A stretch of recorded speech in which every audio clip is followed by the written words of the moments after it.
mundo é mundo, o homem faz arte.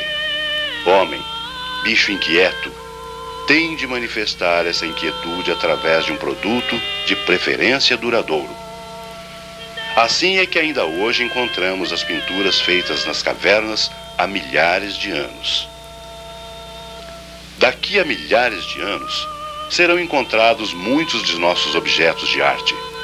E o homem continuará produzindo arte, porque ele é arte. A arte existe como documento indiscutível da sensibilidade e da inteligência dos homens. Resgatar, reconhecer e integrar a arte do Vale do Paraíba é objetivo da Fundação Cultural Cassiano Ricardo. E nesse sentido, a Galeria Volpe traz para vocês a mostra de desenhos Gente Vale Paraibana, do mestre Justino, contando um pouco da trajetória deste mito vivo de nossa região.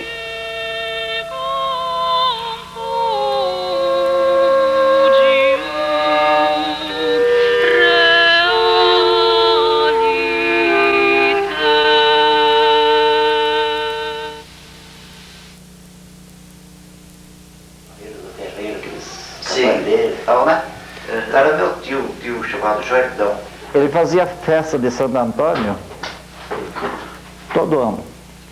E lá o padre era muito amigo dele, vinha celebrar a missa dentro de casa. Uma das salas da minha casa se transformou numa capela enorme, de um altar e tal, missa e tal. 3 dias.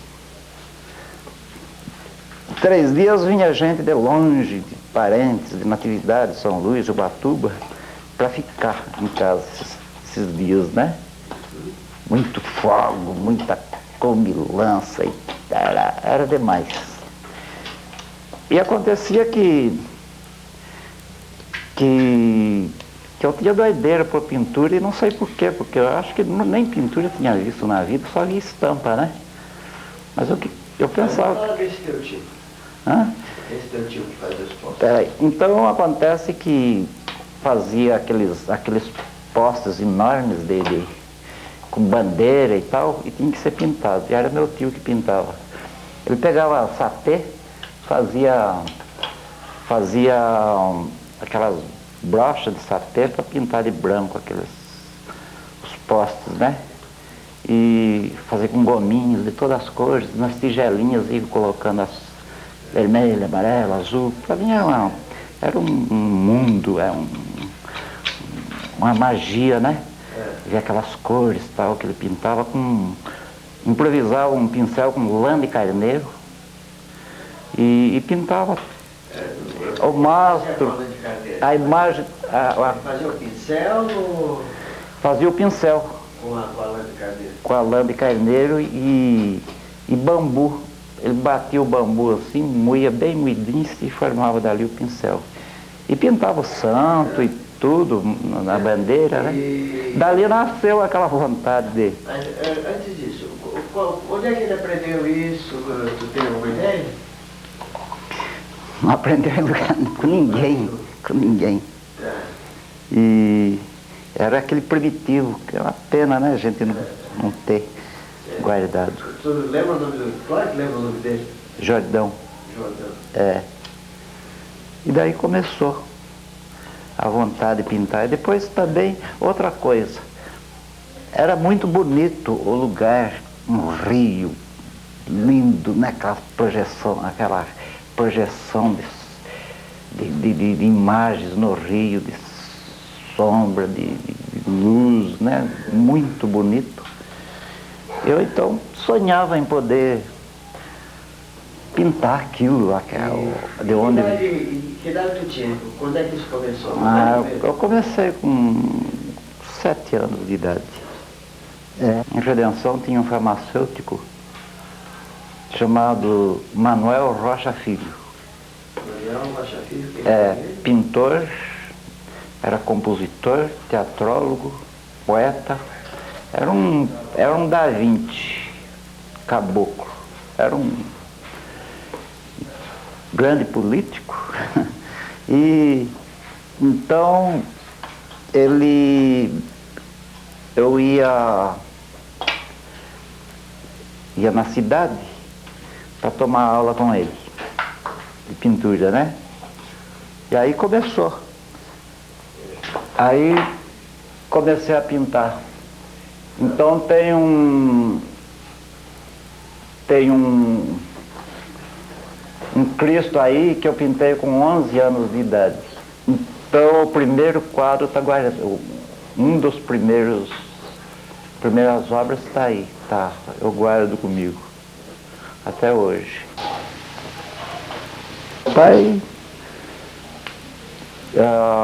ele tinha um orgulho, né, do meu trabalho, de mim, mostrava. Em casa era pouso de tropeiros. Quando passava antigamente todos eram os tropeiros que passavam, né? E tropa de 50, 80, 100 burros carregando mercadoria para as cidades, porque não, então era com tropa. Então em casa era pouso de boiadeiro, que era um terreno grande, né? Casa grande e tudo. Era um ponto de pouso para tropeiros e boiadeiros. Então meu pai fazia, já mandava buscar os desenhos que eu fazia em papel de pão, papel de embrulho, com lápis de cor, para mostrar pro pessoal, tal. E eles admiravam, gostavam, né? Então, quer dizer que incentivo não me faltou. Tive muito apoio. Mas isso aí, com o tempo, eu tinha que sair, né? Tinha que sair. Aí, mesmo meu pai não querendo que a gente saísse e tal, ao mesmo tempo que um dia ele disse, meu filho, então vai, cuida, procura a sua vida então. Que idade tu já tinha nessa época?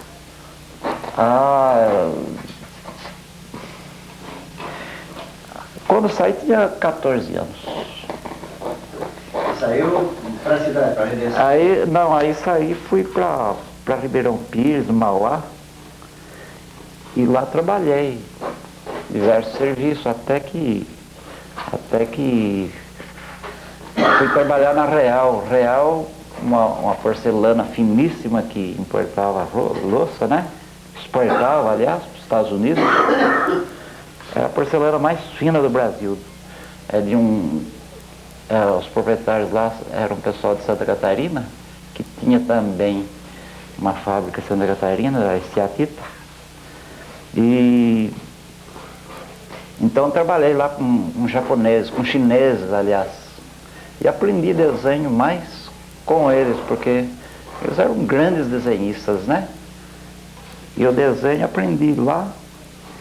Embora eu frequentasse a Belas Artes de Santo André, a Escola de Arte lá de Santo André, e pouco aprendi, viu? Porque eu aprendia muito mais no trabalho com os chineses do que na escola. Porque a escola lá era cópia de gesso.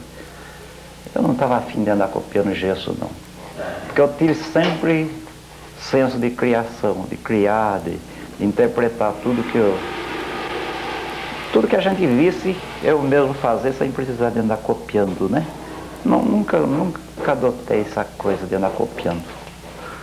Sempre quis ter essa minha personalidade intacta. E então eu estudei 1 ano e pouco nessa escola, mas fiquei mais com os chineses, aprendendo no serviço com eles, né?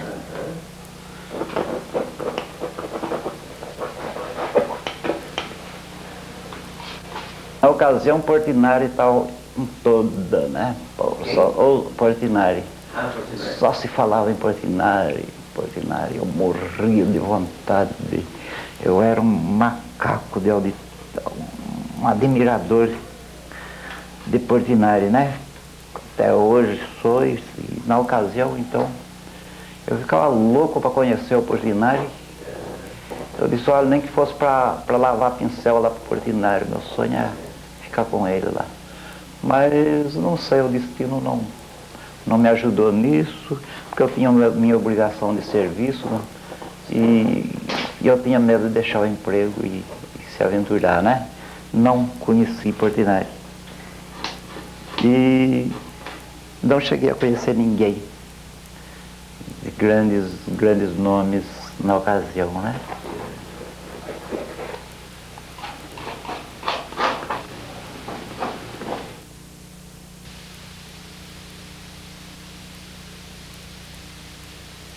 Nesse mural, a gente fez aqui uma homenagem aos... Bom, aqui tem a história, né? Desde o tempo setecentista, né? Da época setecentista, lá dos bandeirantes, da Casa da Moeda, que é a primeira cidade que teve no Brasil, que fez a moeda brasileira, né? E assim vem, os tempos todos, tempo do café e tal. Depois, no fim, a gente prestou uma homenagem aqui a cultura de Taubaté, a Monteiro Lobato, por exemplo. Mas primeiro eu vou falar aqui das figureiras. Tem o Fego Camargo, que ele foi praticamente, não sei se ele foi compositor, mas ele foi da música aqui em Taubaté, uma grande figura. Mazzaropi, Georgina de Albuquerque, que muita gente não conhece, uma grande pintora taubatiana dos tempos do Lobato, e a Monteiro Lobato, que acho que estamos em débito com Monteiro Lobato, porque a cidade ainda não fez a grande homenagem a Monteiro Lobato.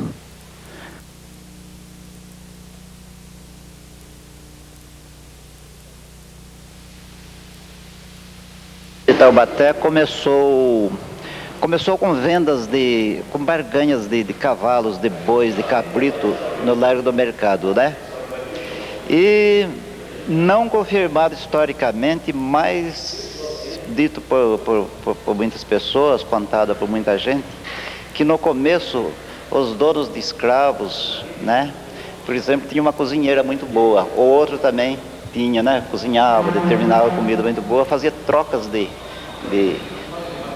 cozinheiras, e para fazer o quitute, a escrava de um fazendeiro fazia os quitutes que ela estava acostumada a fazer na casa do outro e tal, né? Então era uma barganha de cozinheiras, né?